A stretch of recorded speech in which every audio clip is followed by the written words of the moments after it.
આપણને એ મળે છે।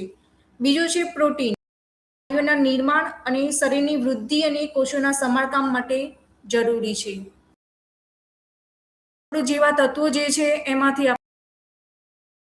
બીજું છે ચરબી, જે શરીરમાં ઉર્જાનું કરવામાં મદદ કરે છે, જે મુખ્યત્વે તૈલીય પદાર્થ દૂધ, ઘી, ચીઝ, તેલ, માખણ આ બધામાંથી આપણને એનું મળે છે।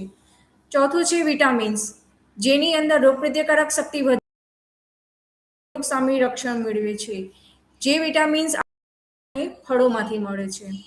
પાંચમું છે ખનિજ દ્રવ્યો કે મિનરલ મિક્સ, જે હાડકાની મજબૂતી એટલે કે કેલ્શિયમમાં વધારો કરે છે અને લોહીના નિર્માણ એટલે કે આયર્ન માટે જરૂરી છે, એ પણ આપણને શાકભાજીમાંથી અને ફળોમાંથી મળી રહે છે। જે પાચન ક્રિયાને સુધારે છે અને કબજિયાત જેવી સમસ્યા અટકાવે છે। આ ઉપરાંત શરીરનું તાપમાન પણ એ નિયંત્રિત કરે છે।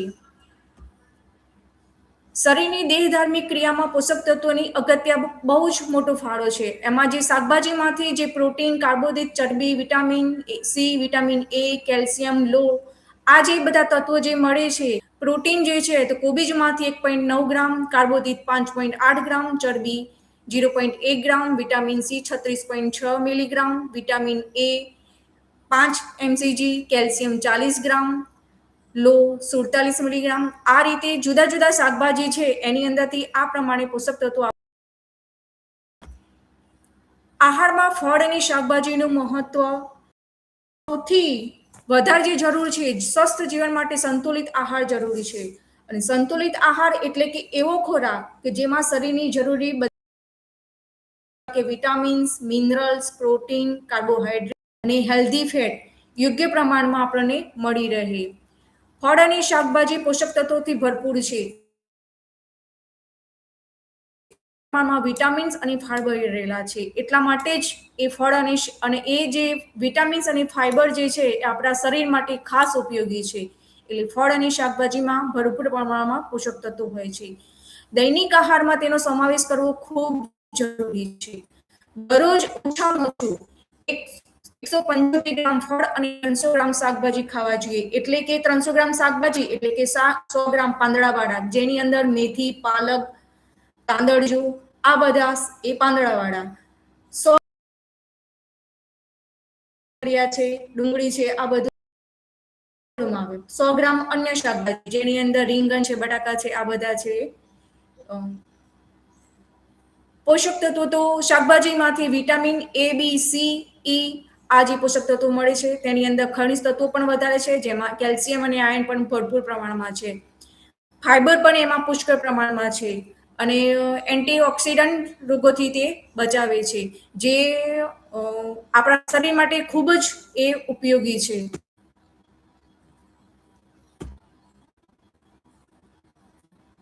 શાકભાજીના ફાયદા શા માટે જરૂરી છે? તો એ પાચન ક્રિયા સુધારે છે, વજન નિયંત્રિત રાખે છે, હાડકાં મજબૂત બનાવે છે, લોહીની ઉણપ દૂર કરે છે।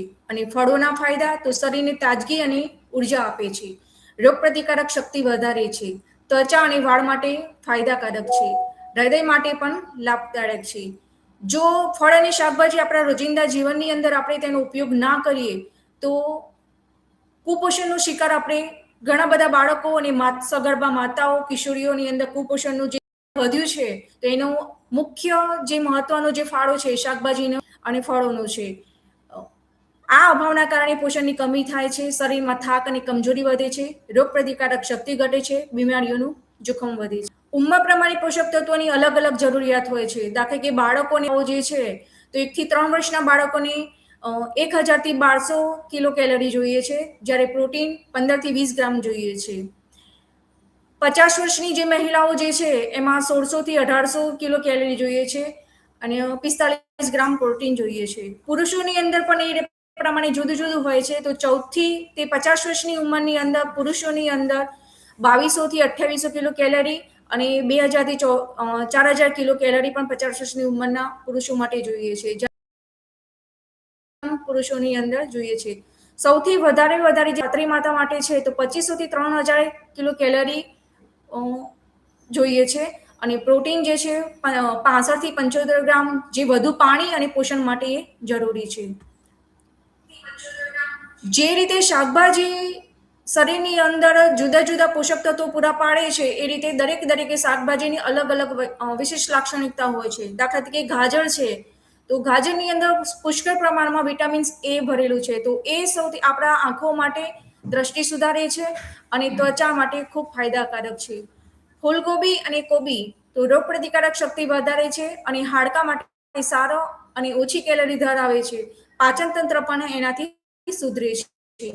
ટામેટા તો હૃદય માટે ખૂબ સારા છે, તે એન્ટીઓક્સિડન્ટથી ભરપૂર છે અને ત્વચા ચમકદાર બનાવે છે. બટાકા જે ઉર્જાનો સારો સ્ત્રોત છે, એટલે કે એમાંથી શક્તિ પ્રદાન થાય છે. કાર્બોહાઈડ્રેટ્સથી ભરપૂર શરીરને શક્તિ આપે છે.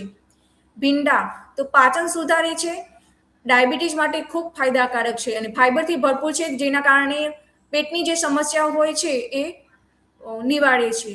રીંગણ ફાઈબરથી ભરપૂર અને પાચન સુધારે છે. કોલેસ્ટ્રોલમાં ઘટાડવા માટે મદદરૂપ છે, જેથી હૃદય ખૂબ સારું રહે છે. કોથમીર તો પાચન સુધારે છે અને શરીરને ડિટોક્સ કરે છે. ત્વચા માટે ફાયદાકારક છે, જે વિટામિન સી થી ભરપૂર છે. સૌથી વધુમાં વધુ વિટામિન્સ શાકભાજીમાં કોથમીરમાં રહેલું છે.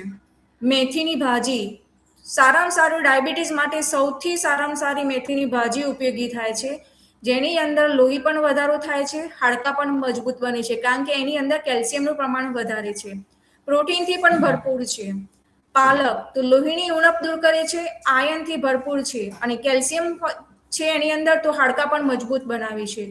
દૂધી અને કાકડી શરીરને ઠંડક આપે છે, પાણીની ઉણપ દૂર કરે છે, વજન ઘટાડે છે અને પાચન સુધારે છે. હૃદય માટે તે ખૂબ લાભકારક છે. કારેલા અને તુરિયા આ બંને શાકભાજીની અંદરથી ડાયાબિટીસ નિયંત્રિત કરે છે, લોહી પણ શુદ્ધ કરે છે. આની અંદર વિટામિન સી નું પ્રમાણ પણ સારું એવું રહેલું છે, કે જેના કારણે રોગ પ્રતિકારક શક્તિ વધારે છે. પાચન માટે પણ તે ખૂબ સારું છે. લસણ અને ડુંગળી જે રોગ પ્રતિકારક શક્તિ વધારે છે. સૌથી સારા હૃદય માટે ખૂબ જ ફાયદાકારક છે, જેનાથી બ્લડ પ્રેશર પણ વધે છે. જે રીતે શાકભાજીની લાક્ષણિકતાઓ હોય છે, એ જ રીતે ફળોની પણ વિશેષ લાક્ષણિકતાઓ હોય છે. સફરજન દિવસે એક સફરજન ડોક્ટર કહે છે, તો એનાથી પાચન સુધરે છે અને હૃદય માટે ખૂબ જ સારું છે, કારણ કે તે ફાઈબરથી પણ ભરપૂર છે, જેનાથી પેટની પણ સમસ્યાઓ ઘણી દૂર થાય છે. કેળું તો ઉર્જાનો સારો એવો સ્ત્રોત છે, જે પોટેશિયમથી ભરપૂર છે. સૌથી વધુમાં વધુ પોટેશિયમ કેળામાં રહેલું છે, પાચન માટે ખૂબ જ ફાયદાકારક છે. પપૈયું તો તે પાચન સુધારે છે, ત્વચા ચમકદાર બનાવે છે, રોગ પ્રતિકારક શક્તિ વધારે છે અને ફાઈબરથી તે ભરપૂર છે. દાડમ લોહી વધારે છે અને હૃદય માટે ખૂબ જ ફાયદાકારક છે, શરીરની તાજગી આપે છે, એન્ટીઓક્સિડન્ટથી તે ભરપૂર છે. તરબૂચ શરીરને ઠંડક આપે છે અને જે પાણીની ઉણપ દૂર કરે છે. ત્વચા માટે ફાયદાકારક છે અને વજન ઘટાડવામાં મદદરૂપ કરે છે, કારણ કે તેની અંદર પાણીનું પ્રમાણ વધારે હોય છે. કેરી વિટામિનથી ભરપૂર છે, જે આંખો માટે ખૂબ જ ફાયદાકારક છે અને ઉર્જા આપે છે અને સ્વાદિષ્ટ અને આ બધી આપણે જે વાતો કરી એ અત્યારે શાકભાજી અને ફળો આપણા શા માટે જરૂરી છે, તો એની વાત કરી. હવે આપણે વાત કરીશું કિચન ગાર્ડન. કિચન ગાર્ડન એટલે શું અને શા માટે જરૂરી છે? હોય કે બાલ્કની હોય, ત્યાં ફળ અને શાકભાજીનો પાકોનું વાવેતર કરવામાં આવે છે, તેને ઘર આંગણાની શાકભાજી અથવા પોષણ વાટિકા કહેવામાં આવે છે. શા માટે કિચન ગાર્ડનની જરૂર છે? તો તાજા અને શુદ્ધ સાત્વિક શાકભાજી તથા ફળ મળે, જેથી આપણું આરોગ્ય સારું રહે. ફાજલ જમીન જે છે, આપણે ઘરની આજુબાજુ કોઈ પણ ફાજલ જમીન પડી હોય, તો તેનો પણ સારો ઉપયોગ થાય છે. ઘરની આગળ જો શાકભાજી વાવીએ, તો કુદરતી સાનિધ્ય આપણે માણી શકીએ છીએ અને એની અંદર કામ કરવાથી આપણું શરીર પણ તંદુરસ્ત રહી શકે છે. શાકભાજી વાવવાથી ઘરની આર્થિક પરિસ્થિતિમાં છે, કારણ કે ઘર ખર્ચમાં ઘણું બચત થાય છે. એટલે કે જે શાકભાજી ત્યાં આગળ વાવીએ છીએ, તો એની અંદર પણ બાળકો કામ કરી શકે છે. ઘરનું વાતાવરણ પણ સુધરે છે. ઘરના નકામા પાણીનો સદુપયોગ થાય છે. આજુબાજુ જે ગંદકી થતી હોય પાણીના કારણે, મચ્છર કે કોઈ પણ જીવજંતુ ત્યાં આગળ થતા નથી. COVID-19ની મહામારી વચ્ચે કિચન ગાર્ડન અને ટેરેસ ગાર્ડનની માંગ ખૂબ જ મહત્વની બની ગઈ હતી. આપણને એક વિચાર તો આવે છે એમ કે શાકભાજી તો વાવી છે, પણ વાવી ક્યાં આગળ? કોઈને જગ્યા ના હોય તો કઈ જગ્યાએ વાવી શકાય છે? કોઈની જોડે જમીન ના હોય, ઘર આંગણે જગ્યા ના હોય, તો એવી બહેનો માટે પ્લગ ટ્રે છે, લાકડાના બોક્સ છે, ધાબા ઉપર છે, પ્રો બેગ છે, જમીનમાં છે, કોથળીમાં છે, અથવા કોઈ પ્લાસ્ટિકના ડબ્બા છે તો જે તૂટી ગયેલા છે, તો એની અંદર પણ તમે શાકભાજી વાવી શકો છો. વર્ટિકલ ગાર્ડન તરીકે પણ તમે એને વાવી શકો છો, બોટલમાં પણ વાવી શકો છો અને કુંડામાં પણ વાવી શકાય છે. આ સિવાય ઘરની અંદર આપણે જે તેલના ડબ્બાનો જે ઉપયોગ કરીએ છીએ, તો એ ડબ્બાની અંદર ઉપરનું પતરું કાપી નાખો, એની અંદર તમે માટી અને છાણિયું ખાતર ભરીને પણ તમે એની અંદર શાકભાજી ઉગાડી શકો છો. એ સિવાય જે યુરિયા ખાતરની જે કોથળીઓ જે છે, જે નકામી જે છે, તો એની અંદર પણ તમે એની અંદર ચીરું કરીને એની અંદર માટી અને ખાતરનો ઉપયોગ કરી અને એની અંદર વેલાવાળી રીંગણ, મરચી, ટામેટી, આ વિવિધ શાકભાજી પણ એની અંદર તમે વાવી શકો છો. શાકભાજી પાકોનું ઋતુ પ્રમાણે કેલેન્ડર. તો શિયાળોની અંદર કયા કયા શાકભાજી આપણે વાવી શકીએ છીએ? તો બટાકા છે, લસણ છે, ડુંગળી, વટાણા, લીલી મેથી, કોથમીર, મરચી, ટામેટી, રીંગણ, કોબીજ, ફુલાવર, ગાજર, શક્કરિયા, તુવેર, વાલોળ, આ બધી શાકભાજી આપણે શિયાળામાં છીએ. ઉનાળાની અંદર દૂધી, કાકડી, પરવળ, મરચી, ટામેટી, રીંગણ, તરબૂચ, ગિલોડી, ટેટી, ચોળી, ગુવાર, ભીંડા, લીલી મેથી, લીલા ધાણા, કારેલા, ગલકા, તુરિયા, અળવી, આ બધી શાકભાજી આપણે ઉનાળાની અંદર વાવી શકીએ છીએ, જે ફેબ્રુઆરી માસની અંદર તમે વાવી શકો. શાકભાજી તો મરચી, ટામેટી, રીંગણ, ચોળી, ગલકા, તુરિયા, પરવળ, કારેલા, ડુંગળી, કેપ્સિકમ, આ દરેક શાકભાજી ચોમાસાની અંદર વાવી શકાય છે, જે જૂન જુલાઈની અંદર તમે વાવી શકો છો. ઘર આંગણે શાકભાજી ઉગાડવા માટેના અગત્યના મુદ્દા માટેની જે જગ્યા જે છે એ એવી જગ્યા પસંદ કરવી જોઈએ કે જ્યાં આગળ દિવસ દરમિયાન સૂર્યપ્રકાશ રહેવો જોઈએ. કિચન ગાર્ડન માટે જે રસોડામાંથી નીકળતું વધારાનું જે પાણી જે છે એ શાકભાજી માટે આપણે વાપરીએ છીએ, પરંતુ બાથરૂમમાં જે સ્નાન કરવાનું કે કપડાં ધોવાનું બહારનું કે આવતું સાબુવાળું જે પાણી જે છે એ કિચન ગાર્ડન માટે વાપરવું હિતાવહ નથી. રસોડામાં કે ઘરમાંથી નીકળતા વધારાના પાણીનો સીધા જ ક્યારામાં ન વહેરાવતા કુંડી કે ટાંકી જ્યાં હોય આપણે ત્યાં આગળ ભેગું કરી અને જરૂરિયાત મુજબનું જ પાણીનો ઉપયોગ કરવો જોઈએ. કારણ કે વધારે પાણી હશે તો જે શાકભાજી વાવી હશે એ બળી જશે અથવા ખોઈ જશે. એટલે કારણ કે શાકભાજી જે છે એને ભેજની જરૂર છે, પાણીની નહીં. પિયતની સગવડ અને નિતાણની વ્યવસ્થા કરવી જોઈએ, કારણ કે અમુક જગ્યાએ ટપકની પણ તમે પદ્ધતિ અપનાવી શકો છો. વેલાવાળા જે શાકભાજી છે એ તમે અગાસી ઉપર ચડાવી શકો છો, એનો મંડપ પણ બનાવી શકો છો, ફરતાની જે તારની જે વાળ હોય ત્યાં પણ તમે કરી શકો છો.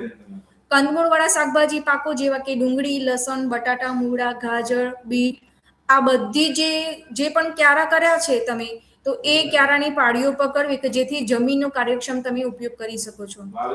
છાયડાવાળી જગ્યામાં મેથી, ધાણા, પાલક અને અળવી પણ ઉગાડી શકાય છે.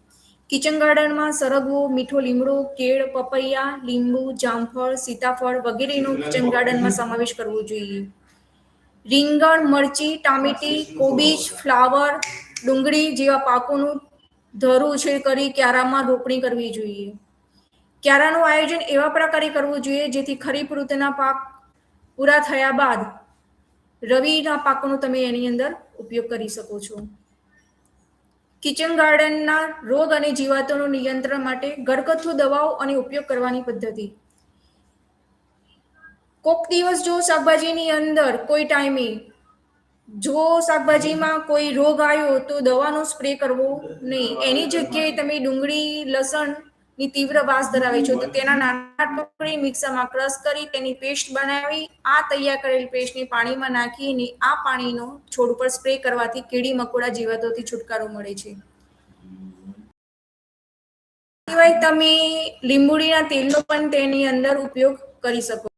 સિવાય જો ઘરની અંદર તમે ખાટી છાશ, થમ્સઅપની કે કોઈ પણ બોટલ હોય એની અંદર 15 થી 20 દિવસ સુધી તમે એની અંદર મૂકી રાખી અને 15-20 દિવસ બાદ તમે એ છાસનો પણ તમે છોડ ઉપર ઉપયોગ કરી શકો છો, જેના કારણે એની અંદર કોઈ પણ જે રોગ આવ્યો હશે તો એ તમે નિવારણ કરી શકશો.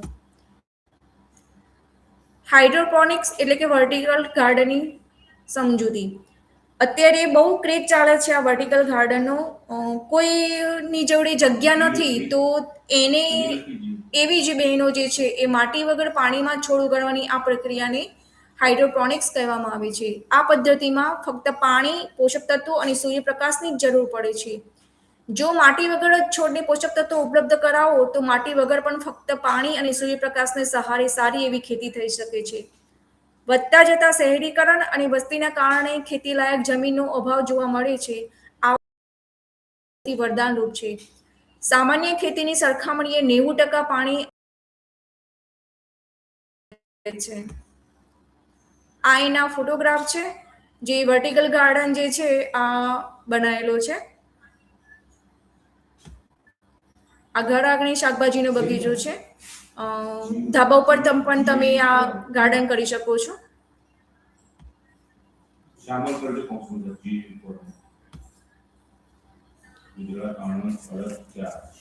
કૃષિ વિજ્ઞાન કેન્દ્રના મેન્ડેટેડ એક્ટિવિટીઝ. પ્રથમ હરોળના નિદર્શન. કિચન ગાર્ડન અંતર્ગત પાટણ જિલ્લાની મહિલાઓને કિચન ગાર્ડનની કીટો અને તેની કિચન ગાર્ડનની ટ્રેનિંગ આપવામાં આવે છે, જેનાથી બહેનોને શુદ્ધ અને સાત્વિક શાકભાજી મેળવે છે.